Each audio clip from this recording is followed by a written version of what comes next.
Okay, and then bracha simcha. Okay, we're ready to begin. Let's begin. We're going to continue, actually, I should say, on page Nun Vav.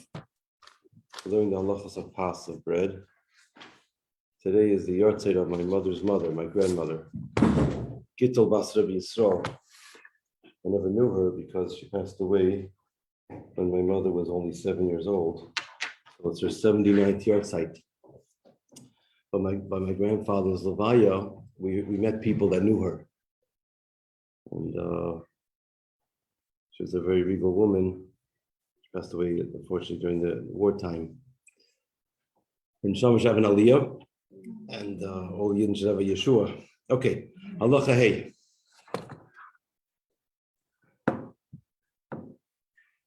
The Chachamim gave us a permissibility to consume paspalter, bread baked by a non-Jewish baker. Obviously, it's kosher, but no Jew actually turned on the fire. So, how do we define availability? See, I just want to introduce this concept by saying that sometimes we find in halacha, well, if something is available, then you're not allowed to do something otherwise. You have to do it the better way. Or if something is going to be a financial loss, then maybe you could be lenient. Because some things are not outright forbidden, but they're not ideal, right?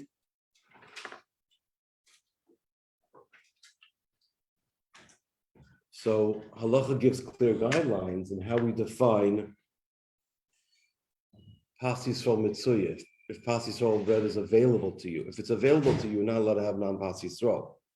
As I'm going to mention, I probably already did mention, that Chasidim are machmir on pas Yisrael regardless. But even those that are not machmir on it, they're only allowed to be lenient about eating non-pas Yisrael in a place where pas Yisrael is not available to them. Kol shenimtza pas Yisrael b'teich shir meal, if pas Yisrael is available to them within a meal, which is about a mile, it's about a 20-minute walk. Or 18 minutes, it says here. Some say 24 minutes. Or if you're traveling and you're going in a certain direction and 4 meals in front of you, which is like the distance of like an hour and 15 minutes travel by foot, or an hour and a half, let's say, would be available, then you're not allowed to buy non-pas Yisrael. That's for the Sfardim. But Bnei Ashkenazim have a bit more of a lenient tradition and approach to this matter. They are allowed to consume paspalter, even though pas Yisrael is available within a meal, it's in their neighborhood. If one of the following conditions are in place, let's look at the conditions. Now we turn to page Nun Zayin, to the next page, to learn these conditions. Even if pas Yisrael is available, but the paspalter nachri is a better quality, it's a better product. So the minig is to be makel then and to allow non-pas Yisrael. Another possible reason for leniency is a pas Yisrael mitzuy on the paspalter nachri nimkeres yoser bezoil. If the paspalter is less expensive, it's more affordable. This is an individual type of calculation. If according to a person's financial status, this difference in price will be impactful to them, then they're also allowed to buy paspalter nachri. But if it's just a difference in price between a few pennies, they should not buy paspalter if pas Yisrael is available.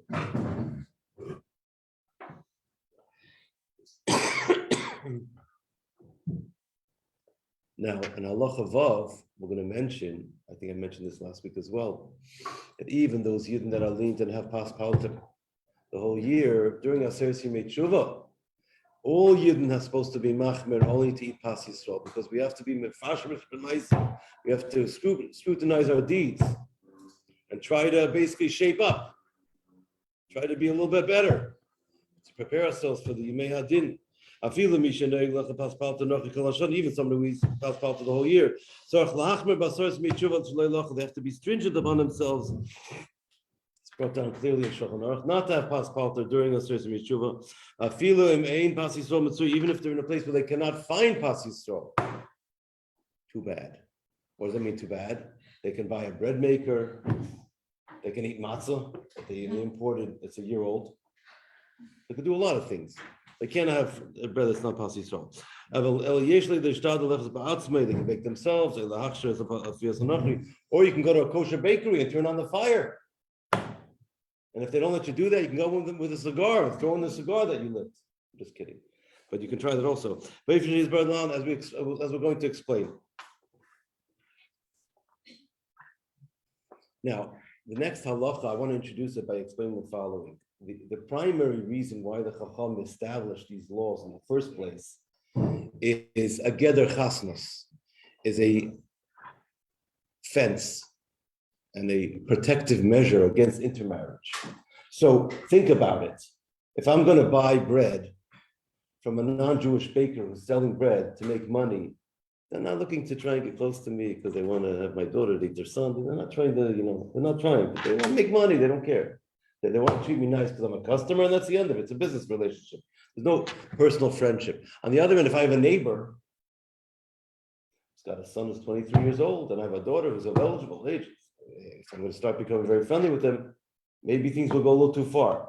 So if I'm going to start taking bread from a paspal abayis, bread from a homemaker, the danger is much more accentuated. It's a greater danger because there's no business relationship. The only relationship is a friendly relationship. It's all friendship. If it's friendship-based, we have to be very careful to make sure there are halachically safe boundaries in place. Otherwise, we can run into problems. Makes sense, right? So let's look inside Zayin. There's another kula, in a place where you cannot find a non-Jewish kosher baker. Then during the year, you're allowed to have bread from a non-Jewish homemaker. Of course, it's making sure it's kosher. For the Ashkenaz. For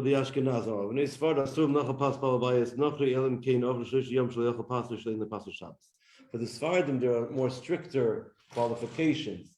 They're only allowed to buy bread or get bread from a neighbor if it's 3 days since they have not had bread or they have no bread for Shabbos. Then they're allowed to be lenient. Otherwise, they're not allowed to be lenient because the situation where it's paspal abayis is much more situation. It's much more sensitive. It's more of a concern.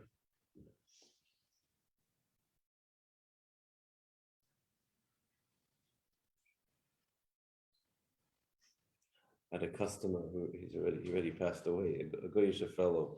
He's actually German, a very nice guy. His name was Kraus. So when he was a teenager, he worked as a waiter in upstate New York. He worked in the Borscht Belt. That's where all the kosher hotels, all the Jewish hotels were, and that's where all the Jewish comedians started out. There was a lot of Jewish culture there, in the Catskills. So he told me that everyone thought he's Jewish because he's working amongst Jews and he knew Yiddish words. His name was Kraus. He spoke German. He says that they were gonna, have him date Jewish girls. He says, no, I'm Jewish. I'm not Jewish. He didn't let them do it. It was a very, very, very special guy, a very interesting guy. I don't know why. I don't know how this fits in, but I'm gonna tell you the story anyways. Since I'm telling you about him, this guy was what you call a cheverman. You know what a cheverman means? The guy got things. More than friendly, he got things. He was an operator. He got things done. He took care of business. He ran a very big business. A hardworking guy. He built it from scratch. Didn't like inherit money or anything like that. So he says, I had a business. The guy sells like drink bases. He says, I moved to a new neighborhood and I got a building and I had to put in drainage. So I was going to apply for permits and they were going to charge me thousands of dollars just to put in drains. The city wants to make money. Town wants to make money. Get permits for this, for that. He says, Rabbi, I can't deal with this. I couldn't afford it. I just bought the building. I'm struggling. He says, one weekend, a bunch of friends and I rented some jackhammers and he chewed up the cement and he laid the piping himself. He put in the pipes. It's all internal work. What's the big deal already? Inside his building. The inspector came and says, well, I didn't see these drains. These drains are new drains here. What's going on here? Do you have a permit for them? Started making a whole big fuss. He says to me, Rabbi, I took care of business. I said, what'd you do? He says, I called up the inspector's boss. And I said to them, Mr. Capozio, what would you say if I told you that your inspector was willing to take a bribe from me? The guy says, what? My inspector's going to take a bribe? I said to him, I didn't say he's going to take a bribe. I didn't say he's not going to take a bribe. What would you say to me if I told you that he was going to take a bribe from me? What? Impossible. What would you say to me if I said there's going to be a story about this in the papers, in the Star Ledger, the New Jersey paper? What? Impossible. Rabbi, after that, they left me alone. He didn't say the guy was trying to take a bribe. He just like told them about his story. So I'm scared. That was it. They didn't bother me anymore. I didn't bother them. They didn't bother me. That was the end of it. So they were being a little bit unreasonable. Anyway, but a nice guy, a good person. Anyway, okay, halacha zayin, aches, that is. Okay, now we're going to get into the Chassidim HaMachmir. Af shebereiv HaMekoyim is nogol lahatir pas palter, mikol makoyim ba'arbim mekoyim is nogol lahachmir. In many places, the minhag is to be machmir, to only have pas Yisrael. By the way, a lot of shluchim today have these challah shops, right? Did they do? They have challah shops. Challah shops, they're big challahs. They sell it for Shabbos. First of all, it's miftzoyim, and the people are going to eat pas Yisrael bread. They're going to have Shabbos, and it's a shtick. Sometimes a shtickle parnasa for the Chabad also. I was talking to my nephew, who just bought a new oven. He's already delivering, I think, 200 challahs a week. You know, in Alabama, there's sometimes they do even 500 challahs a week. It's a big thing. It's miftzoyim mamish. It's called the challah shop. It's very nice. Yeah. So it's and it's pas Yisrael. So you see, by the way, this itself is already another sign how Yiddishkeit, Chassidishkeit, Alikus, Mashiach is coming. Mamish, see how in the world itself, everybody's eating things more mahodadik. The Rebbe used to koch and say that Chanukah is so, as the mitzvah, where all the Yidden keep the mitzvah, Mahadrim in a Mahadrim. They don't just light one candle every night. They add another candle every night. So it's according to the Mahadrim, in a Mahadrim different method. So you're seeing now that even regular Yidden are starting to keep eating Yisrael products. It's more mahodadik. It's what you call a beer and a zikuch in the world. The world is elevating. Chachmei Kabbalah, according to Kabbalah, is Yirush and Mitzvah Chasidus. So this is again brought down from Rabbi Chaim Vital in the name of the Arizal. It's brought down in Darkei Tshuva. Also, the Kav HaChaim brings it down. If you look at footnote number 11, you see he says also Chaim Vital in Kav HaChaim. You see, look at footnote number 30, Lamed and Lamed Aleph. Brings down these halachas. Yeah. Shemitza Chasidus ein lechel afil pas palter. V'gam yishrabim hayoyim sheminhagim lahachmish leilach pas palter. Many people have a minhag today not to have pas palter. V'kama kam apidin muteres hi lemi she'ein minhagim v'koyim lahachmer. It's mutter for someone who doesn't have a minhag to be machmer. Afil the minhag machmirim, even according to the minhag of those that are machmer, mishu roy v'in lemosn klal, there's no food at all. Yochel lechel afil pas palter b'ayis nochri min pas yisrael mitzuyim tershim chmil. As long as you're making sure that the pas palter is indeed kosher, you could be lenient. So if someone lives out of town and they don't have pas Yisrael available, they could be lenient and have non-pas Yisrael. Chasidim HaMachmir, and that's the way it is. By the way, since we're on this discussion, I want to point something out to you. There's a dispute in the poskim and the halachic authorities how you define bread also. How bread is defined. Everyone knows that a loaf of bread is bread, and that a challah is bread, and that a baguette is bread. No one questions that. It's bread. But what about something? Let's say, for example, like pizza. Okay, well, pizza is possible, but kisne, it's still dough. Pasta is cooked, so it's also not considered bread. It's a expression of bishul. Well, let's say, for example, something. Let's say like an ice cream cone. It's not cooked. It's baked, but it's made from a liquid batter. Is that called pas? So according to the Shach, he holds it's not called pas. In order to be considered pas, it has to be made from a thick batter. So for example, waffles made from a liquid batter is also not pas, according to the Shach. According to another opinion, it says that if you eat enough of it, you'd have to make birchas hamazon, then it's still considered pas. So that's another example would be even something that's made from a thick batter, let's say pretzels, but if they don't have the look of bread, so like itsy bitsy little products, According to the Shach, it's also not a problem because it doesn't have tzur denam, it doesn't have the look of bread. So there's different ways of looking at this. Chasidim are machmer, we try to be machmer whenever we can, even on these things. But there's some yidden that keep Pas Yisrael, but they'll be lenient on pretzels or ice cream cones because they hold those are not in the category of pas to start with, because they're relying on the opinion of the Shach. I'm just mentioning it just to broaden our knowledge. Did I confuse everybody? Yes. Good. So you've done your job. We don't sell it on an ice cream cone. You're right. Do we say mezonot? Yes. Okay. So as a Danish, that you say mezonot on, is that pas? Yes. Right. So there's some mezonot that is pas, some not. So if you cook pasta, it's mezonot, but it's not pas. So it could go either way. So anyway, I'm just pointing that out so that we have a little bit of I just wanted to, create some confusion. Okay, now halacha test. I'm just joking about the confusion part, but it seems like I succeeded. Manikr pas palter, manikr uma pas balabais. What's called pas palter? Bread baked by a baker. And what's called bread baked by a homemaker? Pas palter he pas shafa nochi limka lachedim. Pas palter is bread that a non-Jew baked in order to sell. They want to make money. Right? People have these businesses. They start doing sourdough breads, right? $10 a loaf, babkas, $50 a loaf, whatever people are going to pay for it. I spoke to someone this week who says his wife makes the best babka in the world. I said, how much money are you going to make already on it? He says, no, we're going to charge $25 a loaf. I'm like, okay, if you can get it. I think you have to be crazy to buy it, but it's okay. Even though this non-Jew is usually not selling, but if they're going to sell it, it's considered to be pas palter. Pas palabais, pasha nochri yafal letzirich b'nei beisei.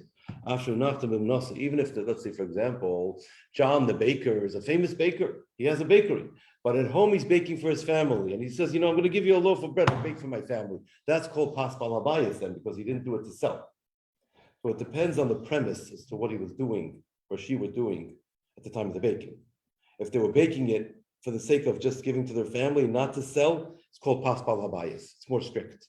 If they were doing it to sell, it's called pas palter. It's a little bit more easier in halacha.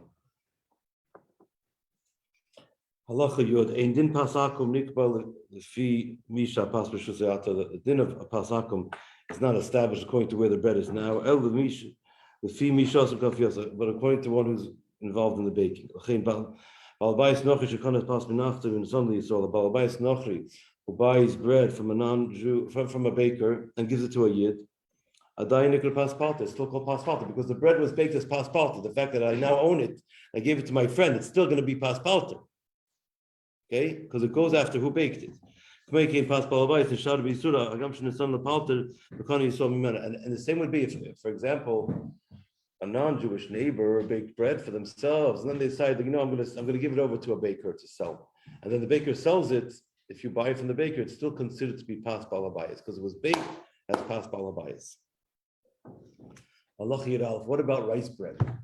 Today we have all kinds of breads that are made from the non-5 grains, right? You can have bread made from rice bread, you have gluten-free.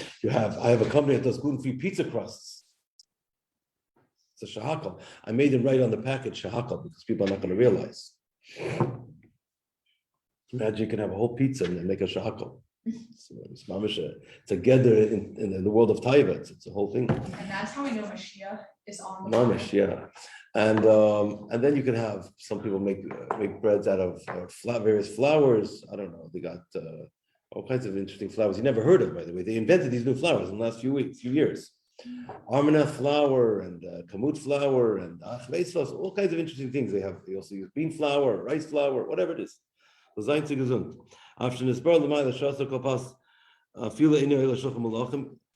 any bread is also, even if it's not a because why? Because pas by itself has inherent chashivos, according to Torah. The Torah says if it's made from the 5 grains, it's inherently choshev. On the other hand, if it's not made from the 5 grains, it's possible it won't be choshev. Let's look inside. But the Chacham did not aser, they did not prohibit bread made from kidneys, from various legumes, or bread made from rice. The reason being kidneys is in chashuva klal, because bread made from kidneys or rice in chashuva klal is not chashuv.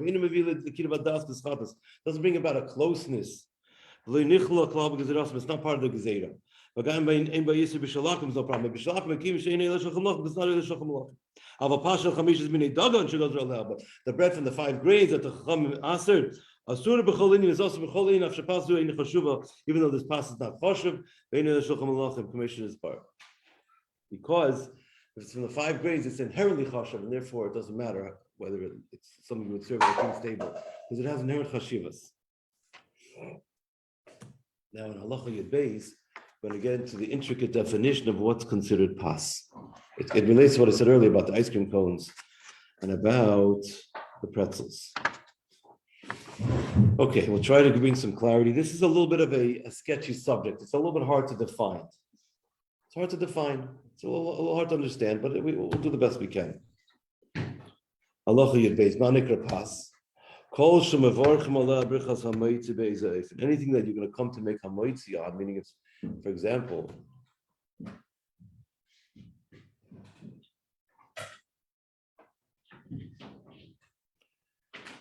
if you eat cookies, which we all do, I think. I mean, it depends. If we have a stressful day, we'll eat more, right? So I know I'm speaking for myself. So if you eat cookies, if you don't eat enough as a whole meal, you don't make hamoitzi, make a mezainis.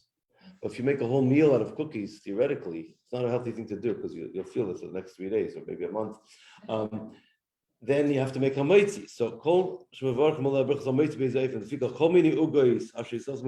even though there's all kinds of sweets in these cakes and whatnot, cake. My father, I've lost memories to say cake rhymes with fake.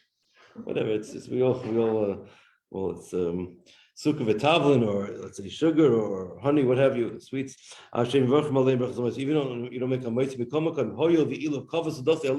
had you made a meal out of them, which is not recommended, by the way, but you make a mitzvah, nechshav pas, therefore they're considered to be pas.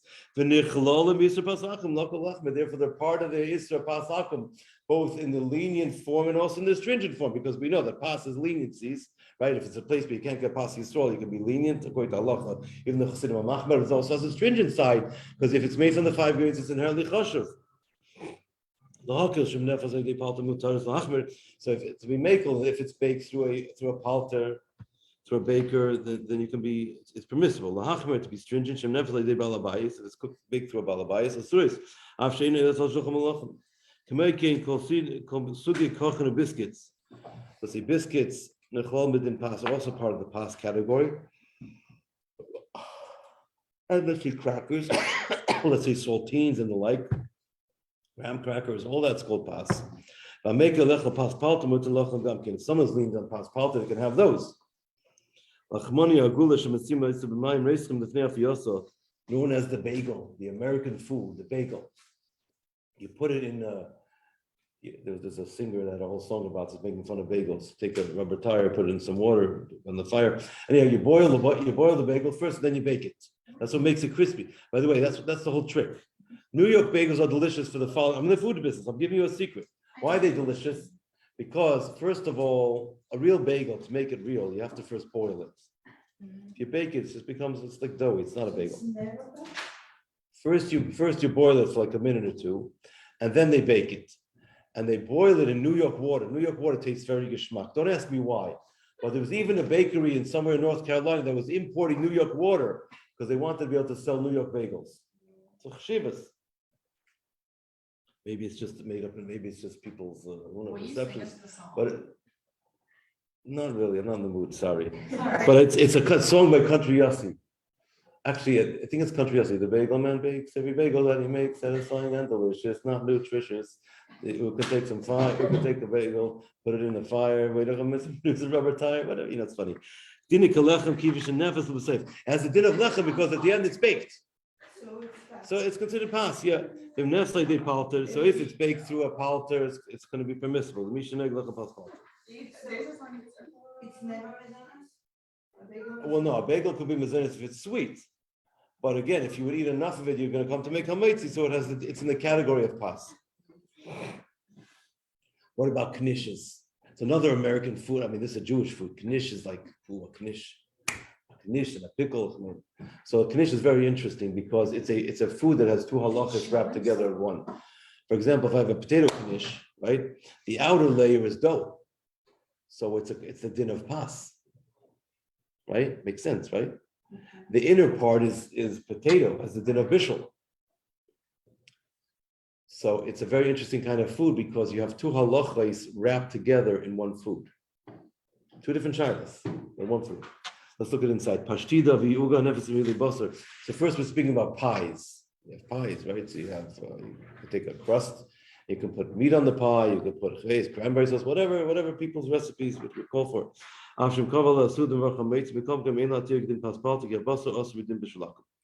say someone, for example, took a pie and they filled it with like shepherd's pie. Let's say they have meat on there, chicken.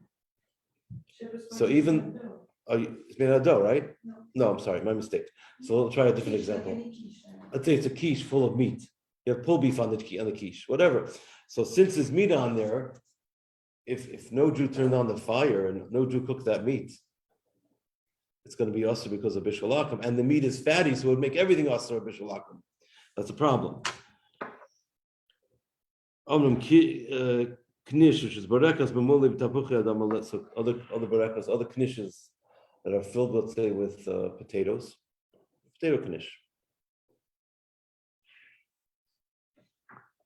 I remember my sister told me that she, one of her older nephews, he was in yeshiva, and she was encouraging the yeshiva administration to serve the boys vegetables, serve more vegetables in the diet, salad. So the administrator said to me, I said, "What do you mean? We serve vegetables all the time. The kids have potatoes every day." So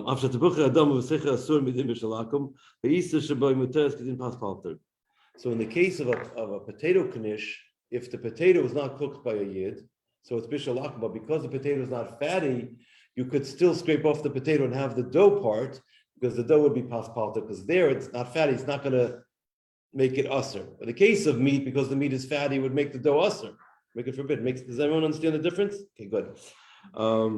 What about if it's a pie that's filled with, let's say, grandma's favorite, I don't know, cranberry sauce pie for Thanksgiving, whatever it is. It's a pie with fruits in it. Mutter, it's permissible. If it's baked through a palta, through a baker. Why? Because these fillings, these fruit fillings, because they're edible raw. And therefore there's no problem with bishul akum. So therefore it's not a problem. Now, halacha yudalid gets into blintzes. That's another food. It's very interesting, right? Because blintzes made from a crepe. It's made from a crepe. And then you can fill the crepe with cheese. You can fill it with potatoes.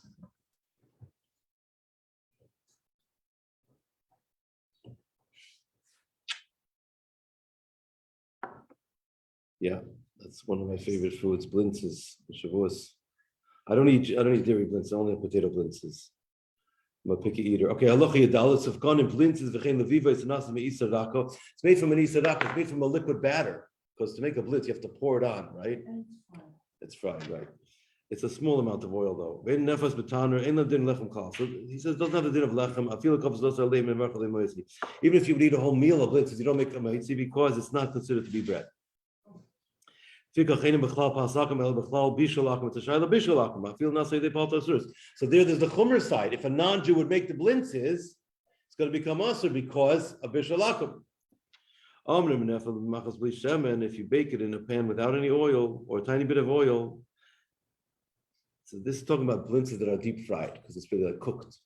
But if you make the blintzes with just a tiny bit of oil, then it's going to be like pas because it's not really cooked. Now, what about sufganiyot? What about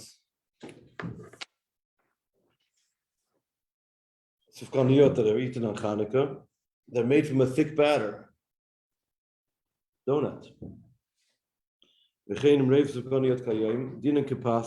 the din of pas, even though they're cooked in oil, because they're made from a thick batter.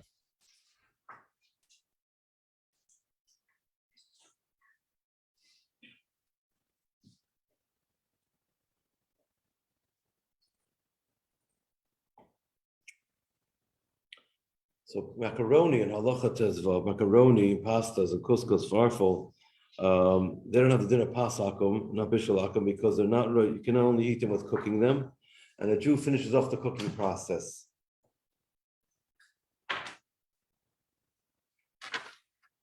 Any questions on what I said so far? No? Okay, let's continue. Halacha tezayin. We're going to wrap up with everything that we said until now. If the bread was baked by a non-Jew, it's also under the following conditions. If it was baked by a non-Jewish homemaker, if it was baked by a non-Jewish baker in a place where you can get pas yisrael available in front of you right away without any delay.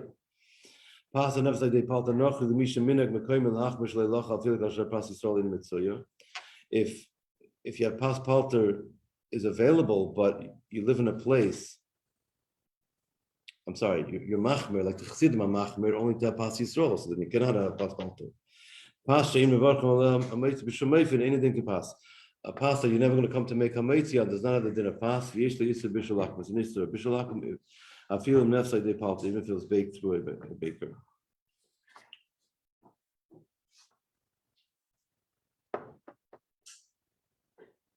Now, in Halacha Yud Zayin, we're going to get into a Jew's participation in the baking process. What's fascinating about these halachas is the Chachamim said, it's not that a non-Jew is not allowed to help us in the kitchen. If the rabbi said that, then all Jewish people would be neurotically crazy by now, because we need help in the kitchen. They said you have to have help in the kitchen in a responsible manner, which means to say that the non-Jew is not allowed to cook the food for us from beginning to end. We have to turn on the fire. They could do all the prep work. They could help us. As long as it's in a kosher, responsible manner, we're fine. We're good. We did what we have to do. So a Jew's got to be the one to turn on the fire. Shituf Yisrael Bafia. The Jews' participation in the baking process. If the non-Jew did all the baking process and all the actual baking itself, that it becomes pas palter or pas akum, it's not allowed for those that are machmer. If the Jew did one of the three different parts of the baking, the Jew lit the oven, or put the bread in the oven, or stir the coals. It's not called pas akum, it's pas yisrael. It's like pas yisrael.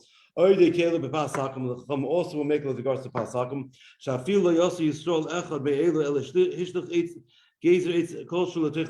if a Jew just threw one log into the oven, or just blew the fire, as I hichshir tapas, and he's machshir the pas, you make the whole bread kosher. Then it's like pas yisrael. Shekol sofas eitz nefichas aver, any addition of the fire of wood or blowing onto the fire, adds a little bit of heat. It finishes off the baking. Some say it's a kula. It's a leniency. We should only rely upon it in a case of dire need where we have no choice. A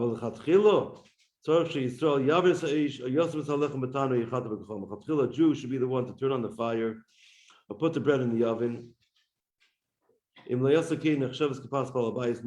do that, it's like pas balabais nochri. It's pas pal, like pas pal to nochri. Okay. Now Halacha Yud Ches gets into an interesting discussion that is as follows. What about if a non-Jew baked bread only 85% and it still needs further baking? If a Jew finishes off the baking process and puts that, whatever it is, bagel, baguette, that's only 85% baked into the oven and bakes off the rest, finishes off the